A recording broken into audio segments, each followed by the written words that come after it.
नमस्कार, BRG news room में आप सभी का स्वागत है। शाम के 7 बजे तक की खबरों में क्या रहा देखेंगे इस बुलेटिन में। कोरोना के केसों में लगातार इजाफा हो रहा है। इसके साथ ही कोरोना की तीसरी लहर की आशंका भी तेज हो गई है। वैसे इसी बीच कांग्रेस समिति की ओर से लगातार कोरोना में जान गंवा देने वाले लोगों के परिजनों को 4 लाख रुपयों की सहाय चुकाने की मांग की जा रही है। हालांकि इस वक्त सरकार की ओर से कोरोना में जान गंवा देने वाले लोगों के परिजनों को 50,000 रुपयों की सहाय मुहैया करवाई जा रही है, लेकिन फिर भी कांग्रेस समिति 4 लाख रुपयों की सहाय मुहैया करवाने की मांग कर रही है। ऐसे में आज कांग्रेस समिति के कार्यकरों ने इकट्ठा होकर हाथ में प्ले कार्ड लेकर ये आरोप लगाए हैं कि मेडिकल सुविधाओं के अभाव के चलते कोरोना के केसों में इजाफा हो रहा है। इतने ज़्यादा कोरोना के केस बढ़ गए होने के बावजूद भी मरीजों को मेडिकल ट्रीटमेंट ठीक से मुहैया नहीं करवाई जा रही है। इसके साथ ही कांग्रेस समिति की ओर से मामलतदार को आवेदन पत्र देते हुए ये मांग की गई है कि कोरोना में जान गंवा देने वाले लोगों के परिजनों को 4 लाख रुपयों की सहाय सरकार की ओर से मुहैया करवाई जाए। वैसे आपको बता दें कि इस विरोध प्रदर्शन और आवेदन पत्र को देने के लिए कांग्रेस के कई अग्रणी पदाधिकारी और कार्यकर बड़ी तादाद में जुड़े।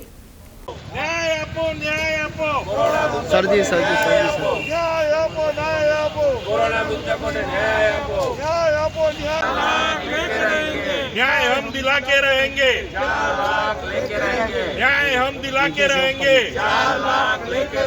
આજે વડોદરા તાલુકા કોંગ્રેસ સમિતિ, ગુજરાત પ્રદેશ કોંગ્રેસ સમિતિનો જે કાર્યક્રમ છે તે અંતર્ગત ગુજરાતના તમામ તાલુકાઓમાં મામલતદારશ્રીને આવેદનપત્ર આપ્યું છે। એ જ આજે વડોદરા તાલુકાના મામલતદારશ્રીને આવેદન આપ્યું છે અમે, જેના માધ્યમથી ગુજરાત સરકારને મુખ્યમંત્રી પાસે અમારી મુખ્ય માંગો એ છે કે ગુજરાત ડિઝાસ્ટર મેનેજમેન્ટ એક્ટની 2003 જે વિધાનસભામાં ગુજરાત સરકારે કાયદો બનાવ્યો છે, એ કાયદા પ્રમાણે આવા પેન્ડેમિકમાં કે ડિઝાસ્ટરમાં જો કોઈનું મૃત્યુ થાય તો એના પરિવારજનને 4 લાખ રૂપિયા આપવાની જોગવાઈ આ કાયદામાં છે। તો આ કાયદાનું પાલન કરીને તમામ મૃતકોના પરિવારને 4 લાખ રૂપિયા તત્કાલ ગુજરાત સરકાર આપે।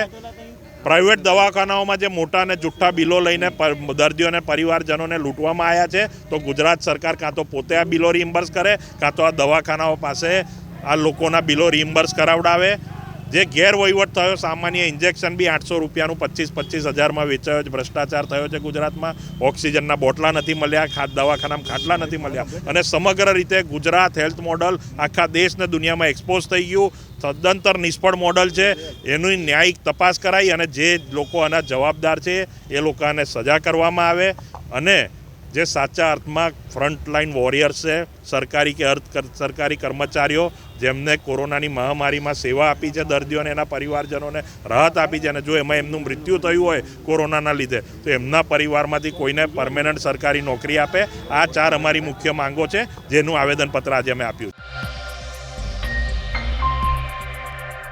कोरोना के केसों में जो इजाफा हो रहा है, उसकी वजह से हर जगह पर एहतियात बरतने की अपील की जा रही है और साथ ही कोरोना गाइडलाइंस का पालन हो, ऐसी अपील भी लगातार हर जगह पर हर किसी से की जा रही है। उसी के तहत अब मंदिरों में भी भगवान के दर्शन के लिए भक्तों से कोरोना गाइडलाइंस का पालन करवाया जा रहा है और इसके साथ ही कोरोना के चलते मंदिर में आधुनिकता भी देखने मिल रही है। दरअसल हरनी इलाके में जो भीड़ भंजन हनुमान जी का मंदिर मौजूद है, वहां पर हनुमान भगवान को तेल चढ़ाने के लिए एक आधुनिक मशीन रखवाया गया है, जिससे कि भक्तों को जो संपर्क दूसरे लोगों से करना पड़ता था उसे टाला जा सके और मशीन के जरिए ही भगवान को तेल चढ़ाया जा सके। यहाँ सुविधा सारी है, જ્યારે દર્શન કરવાની પણ લાઈન બી સારી હોય છે, લોકો સિસ્ટમેટિક દર્શન કરે છે અને જે આ તેલ ચડાવવાનું મશીન મૂક્યું છે તે કોરોનાના સમયમાં બહુ સારું છે। કોઈ એકબીજાના સંપર્કમાં ના આવે અને તેલ ભગવાનને ચડી જાય ભગવાનના નામ લેવાથી। સર્વપ્રથમ તો મશીનની જે અમારો વિચાર છે એ ભક્તોની શ્રદ્ધા અને ભાવને જોઈને અમે લગાવવામાં આવ્યું છે કે દરેક ભક્તોની એવી ઈચ્છા હતી કે અમારા પોતાના હાથે હનુમાનજીને ચરણોમાં તેલ ચડાવાય, પરંતુ એ વ્યવસ્થા માટે કોઈ સગવડ હતી નહીં, એટલા માટે આ વિચાર આવ્યો અમને અને આ મશીન બનાવ્યું, જેના દ્વારા ભક્તો પોતાની ઈચ્છા અનુસાર 5 રૂપિયા, 10 રૂપિયા, 20 રૂપિયા અને 50 રૂપિયાનું તેલ ચડાવી શકે। સાથે સાથે જે તેલ ચડી એની સાથે સાથે તમારું તેલ ચડ્યું છે એનું માર્ગદર્શન હેઠળ પણ લાઇટનો પ્રકાશ પણ થાય છે, એના પરથી પણ તમને ખ્યાલ આવે। અને ખાસ કરીને તમે જ્યાંથી તેલ ચડાવો છો ત્યાં આગળ મંત્રનો ધણી ઘોષ થાય છે। જે રીતે 5 રૂપિયાની અંદર ઓમકાર બોલે છે, 10 રૂપિયામાં ઓમ શ્રી બોલે છે, 20 રૂપિયામાં ઓમ શ્રી હનુમંત બોલે છે અને 50 રૂપિયા ઓમ શ્રી હનુમંતાય નમઃ આમ 2 વાર રિપીટ થાય છે। તો આ મંત્ર સાથે તેલ ચડવાથી દરેક ભક્તને ખૂબ આનંદ આવે છે, એવું લાગે છે કે સ્વયં તો ચડાવી રહ્યા છે અને ખરેખર એવો ભાવ થાય કે મારા હાથે ચડી રહ્યું છે તેલ અને સાથે સાથે મંત્રનું પણ ગાન થઈ રહ્યું છે। અને ખાસ કરી જ્યારે આ વ્યવસ્થા થઈ તે કરતાં વધારે હાલની પરિસ્થિતિમાં જે મહામારી છે કોરોનાની એની અંદર અમારો ખૂબ જ મોટો સદુપયોગ થયો એમ લોકોનું કહેવું છે। અને ખરે અમને પણ એવું માનવું છે કે જ્યારે સોશિયલ ડિસ્ટન્સની વાત આવી છે અને મહામારીના કારણે આ ખૂબ જ ઉપયોગી બની રહ્યું છે।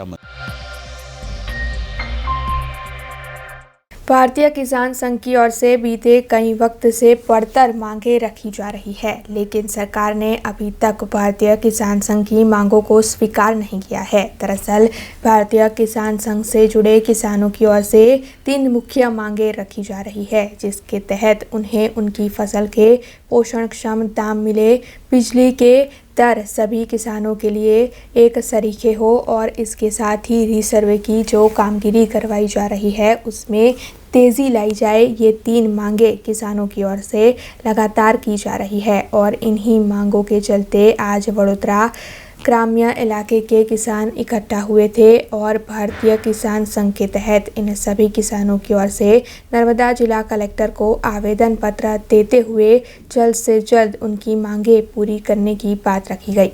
पूरी लेंगे, बन के हम भंडार भरेंगे, लेकिन कीमत पूरी लेंगे। किसान हित का काम करेगा, वो देश में राज करेगा, किसान हित का काम करेगा, वो देश में राज करेगा।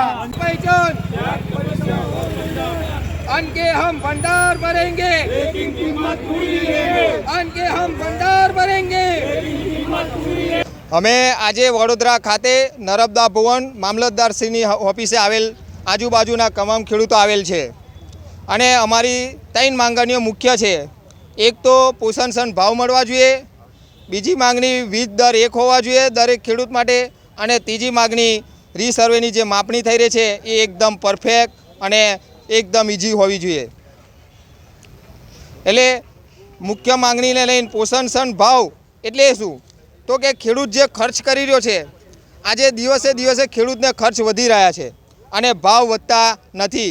એટલે અમારી માંગણી એક છે કે જે ખર્ચ થાય એનો ઉપજ નક્કી થાય અને ઉપજના આધારે એનો ભાવ ફિક્સ થાય અને એ ફિક્સ ભાવે અમારો માલ ખરીદાય અને નફો ખેડૂતને થાય એ રીતના ભાવ નક્કી થવો જોઈએ। અમારી માંગણી પૂરી નહીં થાય તો અમારા ભારતીય કિસાન સંઘ દ્વારા પ્રદેશમાંથી જે રજૂઆત આવશે એ પ્રમાણે જે સૂચન આવે એ પ્રમાણે આગળની કાર્યવાહી અમે કરીશું।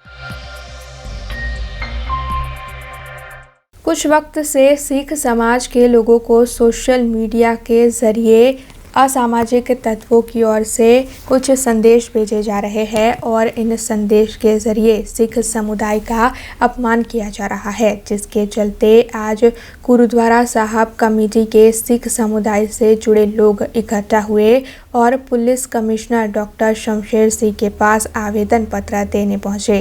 दरअसल सिख समुदाय की ओर से आवेदन पत्र देते हुए सभी धर्मों को समान मानने की और किसी का अपमान न करने की मांग की गई और साथ ही दोषियों पर कड़ी कार्रवाई करने की मांग भी सिख समुदाय की ओर से की गई।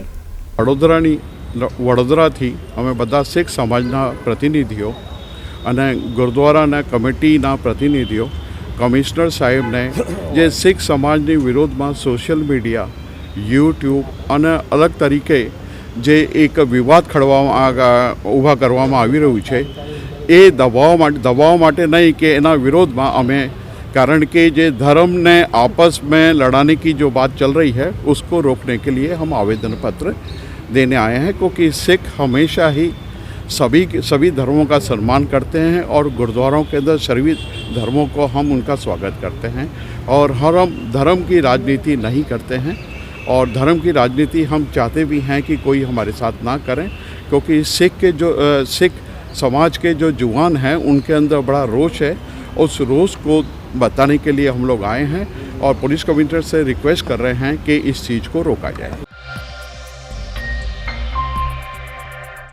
कोरोना के बढ़ते हुए आंकड़ों को देखते हुए हर जगह कोरोना गाइडलाइंस का सख्ती से पालन करवाया जा रहा है। मंदिरों में भी भक्तों के दर्शन के लिए कोरोना गाइडलाइंस तय की गई है और उसी के तहत मास्क और सोशल डिस्टेंसिंग के साथ भक्त भगवान के दर्शन कर रहे हैं। वैसे शहर के सूरसागर निकट जो हनुमान जी का मंदिर मौजूद है, वहां पर हनुमान जी को तेल चढ़ाने के लिए एक मशीन रखवाया गया है और उस मशीन के जरिए ही भक्त हनुमान भगवान की प्रतिमा पर तेल चढ़ा रहे हैं, जिसके चलते भक्तों में भी इस आधुनिकता की वजह से खुशी देखने मिल रही है।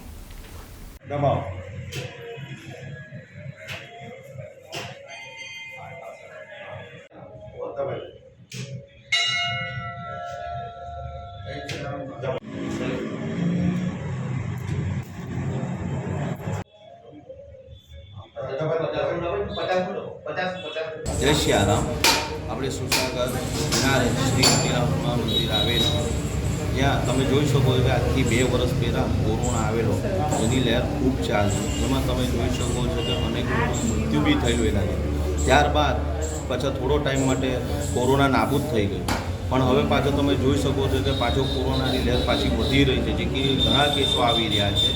એના માટે અમે મંદિરમાં સેનિટાઈઝની વ્યવસ્થા કરી છે। ત્યારબાદ અમે તમે જોઈ શકો છો પહેલાં આજથી 2 વર્ષ પહેલાં અમે કોરોના જ્યારે નહોતો ત્યારે અમે જાતે જ તેલ ચડાવતા હતા, પણ કોરોના આવ્યા પછી અમે કોઈ બી ભક્ત આવે તે કોરોનાગ્રસ્ત ના થાય તેના માટે અમે અહીંયા મશીન લગાવ્યું છે, જેથી કોઈ બી ભક્ત આવે તે પેટીમાં પૈસા નાખી દે અને ત્યારબાદ બટન દબાવીને તેલ ચડાવે।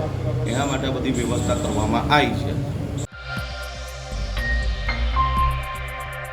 आज़ादी के अमृत महोत्सव को मनाने के भाग स्वरूप विभिन्न कार्यक्रम आयोजित किए जा रहे हैं। ऐसे में महाराजा सयाजीराव यूनिवर्सिटी की फैकल्टी ऑफ आर्ट्स पर रंगोली प्रतियोगिता का आयोजन किया गया, जिसमें सभी छात्रों ने उत्साह से शिरकत की।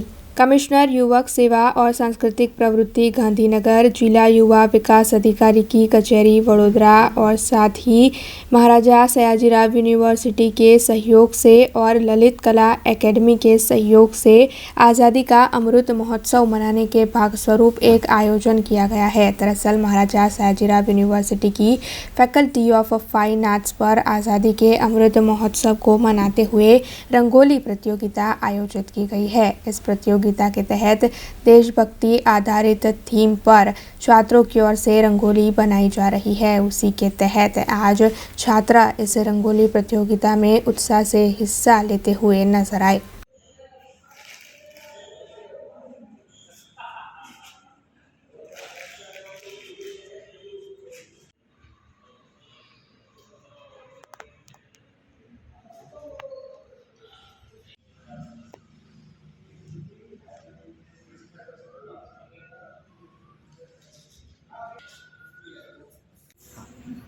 આઝાદીના 75 વર્ષ નિમિત્તે યુવક સેવા સાંસ્કૃતિક વિભાગ, વેસ્ટ ઝોન કલ્ચરલ સેન્ટર અને ફેકલ્ટી ઓફ ફાઇન આર્ટ્સના સહયોગમાં રંગોળી સ્પર્ધાનું આયોજન કરેલ છે, જેમાં મુખ્ય વિષય આઝાદીની ચળવળ અને તેમાં આઝાદીનું મહત્ત્વ નવી પેઢીને સમજાય તે માટેનો વિષય છે। અને રંગોળીમાં 4 ફૂટ બાય 4 ફૂટની સાઇઝમાં સ્પર્ધકો રંગોળી તૈયાર કરી રહ્યા છે। કમિશનર યુવક સેવા અને સાંસ્કૃતિક પ્રવૃત્તિઓ ગાંધીનગર તેમજ દલિત કલા અકાદમી અને MS યુનિવર્સિટી તેમજ જિલ્લા યુવા વિકાસ અધિકારીની કચેરી વડોદરા દ્વારા સંયુક્ત ઉપક્રમે આજરોજ રંગોળી સ્પર્ધાનું આયોજન ફાઇન આર્ટ્સ ફેકલ્ટી ખાતે કરવામાં આવ્યું છે।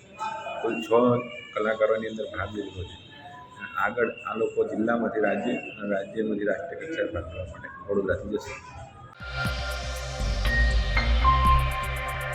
जूनागढ़ में विश्व हिंदू परिषद और बजरंग दल की ओर से शौर्य संचलन दिन को मनाया गया। 1992 में अयोध्या में विवादित ढांचे को तोड़ दिया गया था और तभी से 6 दिसंबर को विश्व हिंदू परिषद और बजरंग दल की ओर से शौर्य दिन मनाया जाता है। वैसे 6 दिसंबर को गीता जयंती भी होती है, जिसके चलते हर साल गीता जयंती के उपलक्ष्य में विश्व हिंदू परिषद और बजरंग दल की ओर से शौर्य संचलन किया जाता है। उसी के तहत जूनागढ़ में आज गीता जयंती के उपलक्ष्य में शौर्य संचलन संचलन का आयोजन किया गया।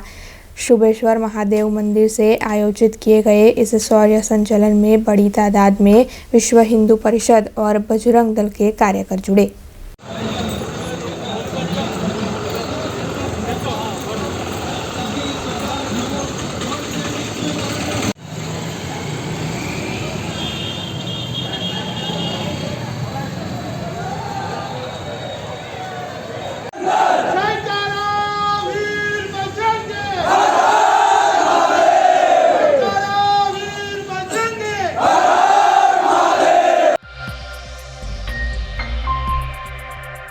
लोहाड़ा समाज के अग्रणी स्वर्गीय धीरूभाई राजा, जिन्होंने केशोद में कई सेवाभावी कार्य किए, कई वक्त से वो सेवाभावी कार्य करते आ रहे थे। ऐसे में वो केशोद में काफ़ी मशहूर है, जिसके चलते लोहाड़ा समाज के अग्रणियों की ओर से केशोद में नए बनने वाले आरोग्य केंद्र को स्वर्गीय धीरूभाई राजा के नाम को देने की बात के साथ कैबिनेट मंत्री को आवेदन पत्र दिया गया है। और उसके साथ ही लोहाड़ा समाज की ओर से आज फिर इस मामले में मामलतदार को आवेदन पत्र दिया गया और उसी के तहत आरोग्य केंद्र को स्वर्गीय धीरूभाई राजा का नाम देने की मांग भी की गई। लोहाड़ा महाजन प्रमुख श्री आज रोज मारा तमाम ट्रस्टी भाईओ અને જલારામ ટ્રસ્ટના ટ્રસ્ટી ભાઈઓ સાથે અહીં મામલતદાર ઓફિસમાં કેશોદ મુકામે નવું દવાખાનાનું બિલ્ડિંગ થયું છે, એમાં ધીરુભાઈ રાજાનું નામ આપી એનું નામકરણ કરવાને આ બાબતને અગ્રતા આપવા આવેદનપત્ર મામલતદાર ઓફિસમાં આપવા આવ્યો છું અને અહીં અમે વ્યવસ્થિત રીતે આ આમંત્રણ આપીએ છીએ। અમે સરકારને અમારી વિનંતી છે કે અમારી માંગણી પર ધ્યાન આપે અને કેશોદ જે નવું બિલ્ડિંગ દવાખાનું થાય છે એમાં ધીરુભાઈ રાજાનું નામકરણ કરે। સોશિયલ વર્કર હતા અને 50 વર્ષ સુધી ધીરુભાઈ રાજાએ કોઈ પણ નાનો મોટો માણસ આવે તો જે કંઈ રૂપિયા પૈસાની જરૂર હોય, સેવાની જરૂર હોય, આપી અને ખૂબ સેવા કરી છે, એની સેવાની આપણે નોંધ લઈએ એ આપણી જરૂરિયાત છે। मालियाहाटीना में सरपंच और उप सरपंच के पदों के लिए चुनाव आयोजित किए गए, जिसके तहत जो जानकारी सामने आई है उसके मुताबिक मालियाहाटीना में सरपंच के पद पर जीतूभाई सिसोदिया की जीत हुई। हालांकि आज उप सरपंच के लिए चुनाव आयोजित किए गए थे और उप सरपंच के पद पर 9 मतों से संजय भाई भुत विजेता घोषित हुए। ऐसे में मालियाहाटीना के पदाधिकारी और गाँव के सभी लोगों की उपस्थिति में ये चुनाव आयोजित किए गए थे, जिसके तहत विजेता उम्मीदवारों में काफी खुशी देखने मिली। કે ભાઈ અમારા 8 ચૂંટાણાનો સામે 8 ચૂંટાણા નહીં, આપણે 16 સભ્યોના સરપંચ છીએ અને આપણા 16 ની જવાબદારી બને છે કે આ ગામને સારું કેવી રીતે રાખવું છે। સરકારમાંથી યોજનાઓમાંથી જે લાભ મળતા હોય એ કેવી સારી રીતે આપણે લોકો સુધી પહોંચાડી શકીએ, એના માટે આપણે બધાને મહેનત કરવાની છે। સભ્ય થઈ ગયા હોય કે સરપંચ થઈ ગયા હોય એનું મહત્વ નથી, વસ્તુ એવી જવાબદારીની। ત્યારે માળિયાની પરિસ્થિતિ અત્યારે જે છે એનાથી આપણે કેવી રીતે સારી કરી શકીએ એ આપણા બધાની જવાબદારી છે। વિના સંકોચે તમામ સભ્યોને હું વિનંતી કરું કે જ્યાં પણ જરૂર પડે ત્યાં મને હાજર રાખજો અને લોકોની સુવિધા માટે આપણે કાયમી 24 કલાક ગમે ત્યારે તમે મારું ધ્યાન દોરજો। જે કાંઈ પ્રશ્ન હશે ને આપણે બધા ભેગા મળી અને સોલ્યુશન કરશું। આપણે કોઈને હવે એવું નથી વિચારવાનું કે ભાઈ માથી ચૂંટાણા કે અહીંથી ચૂંટાણા, આપણે બધા જવાબદાર ચૂંટાણા છે એટલે આપણે ખ્યાલ છે। એટલે વિના સંકોચે બધા સભ્યોને હું વિનંતી કરું કે જ્યાં પણ જરૂર પડે ત્યાં મારું ધ્યાન દોરજો અને ગ્રામ પંચાયતના લેવલથી જે કાંઈ આપણે લોકોને સુવિધા આપી શકશું, એને તકલીફો દૂર કરી શકશું, એ આપણે પ્રયત્ન કરશું। એમાં આપણે સત્તરની જવાબદારી છે। બસ એટલી જ વાત કરવાની। राजूला तालुका में बार पटोली प्राथमिक शाला मौजूद है, जहां पर शिक्षक बच्चों को पढ़ाई के साथ साथ और भी कई चीज़ें सिखाते हैं। ऐसे में स्कूल के बच्चों की ओर से 8 विभिन्न भाषाओं में प्रतिज्ञा पत्र बनाया गया है और इन्हीं प्रतिज्ञा प्रतियों को दर्शाने के लिए एक कार्यक्रम भी राजूला में आयोजित किया गया था, जिसके तहत राजूला के कई पदाधिकारी, स्कूल के छात्र, शिक्षक और आचार्यों की उपस्थिति रही थी और इस कार्यक्रम के तहत स्कूल के बच्चों की ओर से विभिन्न 8 भाषाओं में तैयार किए गए प्रतिज्ञा पत्र को रजू किया गया। હું મારા દેશને ચાહું છું। मुझे अपने देश से प्यार है। मम मानसे देश स्पृहा अस्ति। I love my country. नानु नन्न देशवन्नु प्रीतिसुतेने।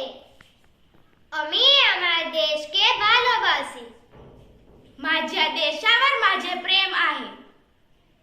ज्ञान इंद्र राज्य ते स्नेहिकुनु અને તેના સમૃદ્ધ અને વૈવિધ્યપૂર્ણ વારસાનો મને ગર્વ છે और उसकी समृद्धि तथा बहुविध परंपरा पर मुझे गर्व है। समृद्धि सहितं विविधता परिपूर्णं तस्य संस्कृति गौरव अनुभवामि and I am proud of its rich and varied heritage. मतु अदर श्रीमंत मतु वैविध्यम परंपरे बंगेन नेगे हेमे हिदे एवं एर समुदा ओबे चित्रमय यतिथिनय अमी गौरवित आणि मला त्याच्या समृद्ध आणि वैविध्यपूर्ण वारशाचा अभिमान आहे। आदित संपन्न व वैविध्यपूर्ण माय पैतृगत न्याय अभिमानित किनो। जूनागढ़ के विसावदर में सड़क पर खुले घूमने वाले पशुओं के लिए जो ज़मीन आवंटित की गई थी उसे गलत तरीके से किसी ने कब्जे कर लिया है, जिसके चलते रामानंदी समाज और भरवाड़ समाज की ओर से इस मामले में मामलतदार को आज आवेदन पत्र दिया गया है। दरअसल इन सभी लोगों की ओर से मामलतदार को आवेदन पत्र देते हुए ये मांग की गई है कि पशुओं के लिए जो ज़मीन आवंटित की गई थी उस पर से गलत लोगों को हटाया जाए और ये ज़मीन उन्हें फिर से मुहैया करवाई जाए और इसी मांग के साथ मामलतदार को आवेदन पत्र देते हुए जल्द से जल्द इस मामले में कार्रवाई करने की मांग रामानंदी समाज और भरवाड़ समाज की ओर से की गई है। अब खबरों से लगातार अपडेट रहना हुआ आसान। BRG न्यूज आपके मोबाइल स्क्रीन पर आज ही BRG न्यूज की mobile app Google play store और ऐप स्टोर से डाउनलोड करें और खबरों से लगातार जुड़े रहें।